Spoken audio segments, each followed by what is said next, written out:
Hello everyone, welcome back to my YouTube channel science learning academy. मैं हूं आपके educator Neha Saini.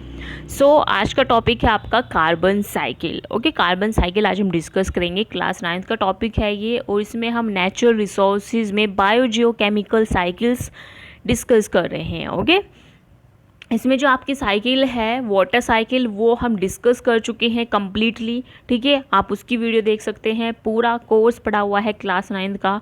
आप वीडियोस देखिए, एमसीक्यू की प्रैक्टिस कीजिए, और कोई डाउट है तो आपको कमेंट करके बताना है। ओके, तो चलिए, अभी तक हमने बात की थी बायोजियोकेमिकल साइकिल्स में। ठीक है, वाटर साइकिल की बात। साइकिल का मतलब क्या होता है? साइकिल का मतलब क्या है भाई? पूरा एक सर्कल की फेज़ में, मान लो कोई चीज़ यहाँ है, ओके, और ये यहाँ से यहाँ गई, फिर यहाँ वापस आ गई। ठीक है, तो ये क्या सर्कल के फॉर्म में आपकी क्या है, जो साइकिल्स है वो चलती हैं, साइक्लिक फॉर्म में चलती है। मतलब अगर जैसे आपकी कार्बन है, ठीक है, कार्बन का यहाँ पे यूज़ हो रहा है, तो वो क्या कर रही है, डिसोसिएट होकर के एटमॉस्फेयर के अंदर जा रही है। ठीक है, और एटमॉस्फेयर से भी वो कुछ कंपाउंड बना करके हमारी अर्थ पे आ रही है। तो एक साइकिल की फॉर्म में चलती है, जिससे जो कार्बन डाइऑक्साइड है वो हमारे एटमॉस्फेयर के अंदर मेंटेन रहे। ठीक है, so what do you mean by carbon cycle? Carbon cycle is the process where carbon compound are interchanged among the biosphere, geosphere, pedosphere, hydrosphere and atmosphere of the earth. That means क्या मतलब है इसका, कि carbon cycle एक ऐसा process है जिसमें carbon के कंपाउंड इंटरचेंज होते हैं बायोस्फीयर में, जियोस्फीयर के अंदर, पीडोस्फीयर के अंदर, हाइड्रोस्फीयर के अंदर, और एटमॉस्फेयर ऑफ द अर्थ के अंदर। ठीक है, यानी कि आपके एटमॉस्फेयर में जितने ये फेजेस हैं, जो कि हमने डिस्कस किए थे आपके स्टार्टिंग में, मैंने नेचुरल रिसोर्सेज में डिस्कस किए हुए हैं। ठीक है, हाइड्रोस्फीयर के बारे में भी डिस्कस किया, बायोस्फीयर के बारे में भी, एटमॉस्फेयर के बारे में, हर एक चीज़ के बारे में डिस्कस किया हुआ। तो वो वीडियो आप ज़रूर देखना, आपको जो लिंक है वो डिस्क्रिप्शन बॉक्स के अंदर मिल जाएगा। ठीक है, तो कार्बन साइकिल एक ऐसा प्रोसेस है जिसमें जो कार्बन के कंपाउंड है वो इंटरचेंज होते हैं आपके एटमॉस्फेयर के अंदर। ओके, नेक्स्ट है the carbon cycle is the process by which carbon move from atmosphere into the earth and its organism and then back again. ठीक है, इसका क्या मतलब है? कार्बन साइकिल एक ऐसा, मतलब जो आपकी कार्बन की साइकिल है वो एक ऐसा प्रोसेस है जिसमें कार्बन मूव करती है हमारे एटमॉस्फेयर से हमारी अर्थ पर। ठीक है, और अर्थ से वो कहाँ जाती है? ऑर्गेनिज्म के पास जाती है, और फिर इन्हीं ऑर्गेनिजम्स के थ्रू और दोबारा वापस कहाँ जाती है? आपके एटमॉस्फेयर के अंदर आ जाती है। ठीक है, यानी कि अगर आपकी कार्बन साइकिल की शुरुआत हुई है एटमॉस्फेयर से, तो इस एटमॉस्फेयर को वापस लाने में अर्थ पर कौन काम कर रहा है? आपका फोटोसिंथेसिस काम कर रहा है। ठीक है, और भी प्रोसेस है आपका, कंपाउंड्स फॉर्म होते हैं, उसके थ्रू भी क्या होते हैं? कार्बन जो होती है वो हमारी अर्थ पर आती है। ठीक है, इसके साथ साथ जो कार्बन डाइऑक्साइड है, ठीक है, वो जो कंज्यूम करते हैं एनिमल्स, ठीक है, उन वो भी क्या करते हैं? जब वो डिकम्पोज होते हैं तो उसके थ्रू भी क्या होती है? कार्बन साइकिल हमारी मिलती है। ठीक है, यानी कि कार्बन हमें मिलता रहता है अर्थ पर।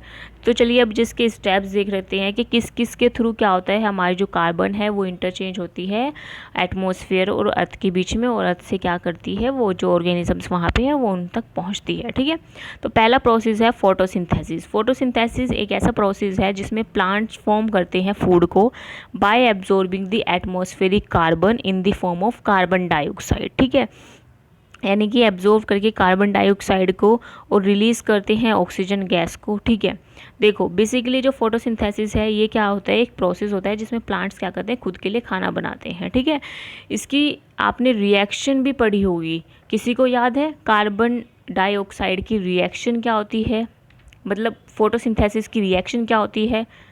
Is anyone know how photosynthesis process is अगर, कैसे फोटोसिंथेसिस का प्रोसेस होता है, कैसे उसमें जो आपकी कार्बन डाइऑक्साइड है वो इन्वॉल्व होती है? देखो बहुत कॉमन रिएक्शन है, क्या है? 6 moles of CO2 plus 6 moles of H2O light energy के प्रेजेंस में गिव राइज टू C6H12O6 और प्लस 6 मोल्स ऑफ ऑक्सीजन, ठीक है। यानी कि कार्बन डाइऑक्साइड के मॉलिक्यूल को एब्जॉर्ब करके रिलीज़ करते हैं किसको, ऑक्सीजन के मॉलिक्यूल को, और अपने लिए खाना बनाते हैं, उसको बोलते हैं फोटोसिंथेसिस प्रोसेस, ठीक है। पूरी एक कंप्लीट रिएक्शन होती है इसकी, जो कि मैंने आपको बताई है, आप अपनी कॉपी में भी लिख सकते हैं। मैं रिपीट कर देती हूँ, 6 moles of CO2 plus 6 moles of H2O plus light energy give rise to C6H12O6 यानी कि glucose plus 6 moles of oxygen यानी कि ऑक्सीजन के 6 मॉलिक्यूल आपको मिलते हैं, ठीक है। तो नेक्स्ट है आपका रेस्पिरेशन। रेस्पिरेशन के थ्रू, रेस्पिरेशन क्या होता है, रेस्पिरेशन एक ऐसा प्रोसेस है जिसमें प्लांट्स एंड एनिमल रेस्पायर करते हैं, और इसमें जो ग्लूकोज का मॉलिक्यूल है जो स्टोर्ड है प्लांट के अंदर, ठीक है, जो ग्लूकोज उसने फॉर्म किया है थ्रू फोटोसिंथेसिस, ठीक है, उसका अब यहाँ पे क्या होता है, वो जो ग्लूकोज स्टोर है उसका ब्रेक डाउन होता है, वो रिलीज़ करता है carbon dioxide plus water plus energy. क्योंकि आपकी रिएक्शन किस किस से मिलके बनी थी, आपकी रिएक्शन किस किस चीज़ से फॉर्म हुई थी, 6 moles of carbon plus 6 moles of water plus light energy से फॉर्म हुई थी, ठीक है। उसने क्या किया था, C6H12O6 प्लस ऑक्सीजन के 6 मॉलिक्यूल का फॉर्मेशन किया था, ठीक है। तो ये जो जब हम C6H12O6 का डिकम्पोजिशन करेंगे तो वो क्या देगा आपको, 6 मॉलिक्यूल देगा, कार्बन डाइऑक्साइड के 6 ही मॉलिक्यूल देगा, H2O के, और लाइट एनर्जी देगा, ठीक है। तो यही क्या है रेस्पिरेशन प्रोसेस में, यानी कि जो फोटोसिंथेसिस प्रोसेस में जो आपका प्लांट ने फूड बनाया था उसका ब्रेक डाउन होगा और प्लांट रिलीज़ करेंगे CO2 वाटर एंड ऑक्सीजन को, ठीक है। तो इसके थ्रू भी क्या होता है, जो आपकी कार्बन डाइऑक्साइड है वो एक्यूमुलेट होती है आपके एटमॉस्फेयर के अंदर। अब ये देखिए डायग्राम, देखिए डायग्राम से बहुत अच्छे से आपको समझ में आएगा। ये CO2 हमारे एटमॉस्फेयर के अंदर प्रेजेंट है, CO2 इन द एटमॉस्फेयर, ठीक है। अब ये CO2 थ्रू फोटोसिंथेसिस कहाँ आई, प्लांट्स ने यूज़ की, लाइट के प्रेजेंस में उन्होंने अपना खाना बनाया, ठीक है। अब क्या हुआ, जो आपके प्लांट्स हैं, ठीक है, प्लांट रेस्पिरेशन करते हैं, ठीक है। तो जब प्लांट रेस्पिरेशन करते हैं तो जो आपके जो मॉलिक्यूल्स थे जो ब्रेक डाउन हुए थे, यानी कि जो ग्लूकोज था वो क्या हुआ था, ब्रेक डाउन हुआ था, उसने क्या दिया था, CO2 के कुछ मॉलिक्यूल भी रिलीज़ किए थे, ठीक है। तो ये कार्बन डाइऑक्साइड के जो मॉलिक्यूल हैं वो भी रिलीज़ किए, तो वो कहाँ गए, हमारे एटमॉस्फेयर के अंदर गए। सिर्फ प्लांट एक मिथ है, क्योंकि बच्चे सोचते हैं कि सिर्फ प्लांट क्या करते हैं, सिर्फ ऑक्सीजन को ही रिलीज़ करते हैं, कार्बन डाइऑक्साइड को रिलीज़ नहीं करते हैं। ऐसा नहीं होता है। देखो प्लांट हमेशा, ये क्या होता है, गैसेस का एक्सचेंज चलता रहता है, ओके। लेकिन प्लांट अपना फूड बनाने के लिए एब्जॉर्ब करते हैं ज़्यादा मात्रा में CO2 को, ठीक है। इसलिए उसकी जो आपको परसेंटेज है वो उस टाइम पे आपको पता ही नहीं चलती है, ठीक है। कि आपको यही मिथ रहता है कि भाई जो प्लांट्स है वो सिर्फ ऑक्सीजन रिलीज़ करते हैं और CO2 को वो लेते हैं। ऐसा नहीं है, वो दोनों गैसेस का इस्तेमाल करते हैं अपने पूरी लाइफ को जीने के लिए, ओके। तो प्लांट ने क्या किया भाई, प्लांट ने जब ग्लूकोज के मॉलिक्यूल को तोड़ेगा तो उसमें तो CO2 निकलेगा, या वो CO2 क्या होगी, वो CO2 आपकी जाएगी एटमॉस्फेयर के अंदर, ठीक है। अब प्लांट क्या करते हैं, ऑक्सीजन भी छोड़ते हैं, वो ऑक्सीजन किसने ली, ये एनिमल ने ले ली, ठीक है। और ये एनिमल जब रेस्पिरेशन करेगा तो इससे भी क्या करेगा, ब्रेक डाउन करेगा ग्लूकोज का, क्या निकलेगी, CO2। ये CO2 भी कहाँ गई, एटमॉस्फेयर के अंदर गई, ठीक है। उसके बाद फोसिल फ्यूल कंबशन इंडस्ट्रीज से इतना धुआं निकलता है, इतना स्मोक निकलता है, व्हीकल से इतना स्मोक निकलता है, वो सब कहाँ जाता है, उससे जो ये स्मोक के पार्टिकल्स है उसमें आपके कार्बन डाइऑक्साइड भी प्रेजेंट होती है, वो भी कहाँ जाती है, एटमॉस्फेयर के अंदर जाती है, ठीक है। इसके साथ अब और किस किस तरीके से आपके एटमॉस्फेयर के अंदर जा रही है CO2, डिकम्पोजिशन के तरीके से। डिकम्पोजिशन में क्या होता है, जैसे प्लांट्स मर जाते हैं या सूख जाते हैं, ठीक है, तो वो भी क्या होते हैं, वो डिकम्पोज होते हैं, उसके भी जो कंपोनेंट्स हैं वो सभी क्या होते हैं, जैसे कि प्लांट के अंदर ज़्यादातर जो सेलुलोज पाया जाता है, हेमी सेलुलोज पाया जाता है, लिग्निन, ये सभी प्रेजेंट होते हैं, ठीक है। ये कहीं ना कहीं कार्बन, नाइट्रोजन, ऑक्सीजन, इन सभी के कंपोनेंट्स होते हैं। तो यहीं से आपकी क्या होती है, CO2 भी रिलीज़ होती है, वो CO2 भी क्या करती है, आपके एटमॉस्फेयर के अंदर जाती है, ओके। फिर एनिमल भी की जब डेथ हो जाती है, ठीक है, या उनकी किसी की बॉडी जैसे सड़ जाती है, तो उस टाइम पे भी क्या होती है, आपकी CO2 रिलीज़ होती है और वो एटमॉस्फेयर के अंदर जाती है, ठीक है। इसके साथ साथ जो फॉसिल फ्यूल्स होते हैं, ठीक है, और आप बर्निंग ऑफ फॉसिल फ्यूल्स आपने सुना होगा, जैसे हम लकड़ी की मतलब चूल्हे में लकड़ियाँ जलाते हैं, उससे भी क्या होता है CO2 निकलती है और वो भी कहाँ जाती है, एटमॉस्फेयर के अंदर जाती है, ठीक है। तो इसी तरह से क्या होता है कार्बन साइकिल में क्या होता है भाई, जो कार्बन आपके एटमॉस्फेयर के अंदर प्रेजेंट है वो किसी ना किसी तरीके से आपके अर्थ पे आती है, और अर्थ में भी वो किसी ना किसी तरीके से वो आपके एटमॉस्फेयर के अंदर जाती रहती है, ठीक है। तो डिकम्पोजिशन एक ऐसा प्रोसेस है, इसमें फोटोसिंथेसिस और रेस्पिरेशन हम डिस्कस कर चुके हैं। तो डिकम्पोजिशन एक ऐसा प्रोसेस है जिसमें डेड प्लांट्स और एनिमल्स डिकम्पोज होते हैं और रिलीज करते हैं कार्बन को इन दी एनवायरनमेंट, ओके। अब और देख लेते हैं आपका कंबशन। कंबशन क्या होता है, बर्निंग ऑफ फॉसिल फ्यूल। जो फॉसिल फ्यूल्स होते हैं उनकी जब हम बर्निंग करते हैं, ठीक है, यानी कि हम कोयले को बर्न कर रहे हैं, लकड़ियाँ जला रहे हैं, ठीक है, तो जब हम इन्हें बर्न करते हैं तो इनके थ्रू क्या निकलता है, कार्बन डाइऑक्साइड निकलती है, और कार्बन डाइऑक्साइड कहाँ जाएगी, आपके एटमॉस्फेयर के अंदर, ठीक है। So moment of carbon from the atmosphere to the ocean.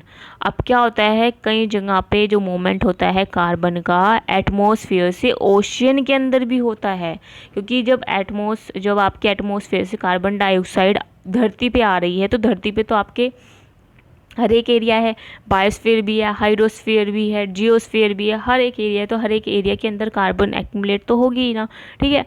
तो जो ओशियन है और अदर वाटर बॉडीज़ है उसमें भी क्या होता है, आपकी कार्बन डाइऑक्साइड सोक हो जाती है और फॉर्म करती है कार्बोनेट्स को, ठीक है। किसको फॉर्म करती है, कार्बोनेट्स को फॉर्म करती है आपकी कार्बन डाइऑक्साइड, जब आपकी वाटर बॉडीज़ और ओशन के अंदर क्या हो जाती हैं, वो सोक हो जाती हैं, ठीक है, क्योंकि आपके ओशन और वाटर बॉडीज़ के अंदर भी आपके बहुत से कंपोनेंट प्रेजेंट होते हैं, तो उनके साथ रिएक्ट करती है और कार्बोनेट कंपोनेंट क्या करती है, फॉर्म करती है, ठीक है। Thus the amount of carbon dioxide so formed is almost equal to amount of carbon dioxide consumed। यानी कि बेसिकली जो कंसनट्रेशन है एयर के अंदर उसको सेम रखने के लिए, उसको कांस्टेंट रखने के लिए क्या होता है, जितनी कार्बन डाइऑक्साइड हम यूज़ कर रहे हैं, ठीक है, यानी कि नहीं, जितनी कार्बन डाइऑक्साइड फॉर्म हो रही है उतनी कार्बन डाइऑक्साइड यूज़ हो रही है, कंज्यूम की जा रही है, ठीक है। तो इनका जो रेशो है वो इक्वली रहता है, ऑलमोस्ट इक्वल रहता है, जिसकी वजह से भाई जो कंसनट्रेशन है एयर के अंदर आपकी CO2 की वो सेम रह सके, ठीक है। अब जो कंसनट्रेशन है CO2 की वो कितनी होती है, आपकी गैसेस में होती है 0.03%। क्वेश्चन यहाँ से आपका पूछा जाता है, ओके, क्वेश्चन आता है आपका यहाँ से। नेक्स्ट क्वेश्चन जो आएगा आपका कि भाई कार्बन साइकिल में बेसिकली किस के थ्रू क्या होता है, आपके जो कार्बन्स है वो एटमॉस्फेयर के अंदर जाते हैं, तो आपके रेस्पिरेशन के थ्रू जाते हैं, ठीक है। जो रेस्पिरेशन आपके कंज्यूमर प्रोड्यूसर्स यानी कि प्लांट्स एनिमल्स ये सभी करते हैं, उसके थ्रू भी आपके एटमॉस्फेयर के अंदर जाते हैं, डिकम्पोजिशन के थ्रू एटमॉस्फेयर के अंदर जाते हैं, ठीक है। और क्या आ सकता है कि भाई कार्बन साइकिल क्यों इम्पोर्टेंट है हमारे लिए, क्योंकि हमारे जितना भी ऑर्गेनिक कंपाउंड्स हैं हमारे लिविंग बीइंग के अंदर, चाहे वो कार्बोहाइड्रेट हो, फैट हो, प्रोटीन हो, न्यूक्लिक एसिड हो, ये सभी क्या हैं, इन सभी के बेसिकली कौन सा कॉन्स्टिट्यूएंट इम्पोर्टेंट है, इन सभी के लिए कार्बन, ठीक है।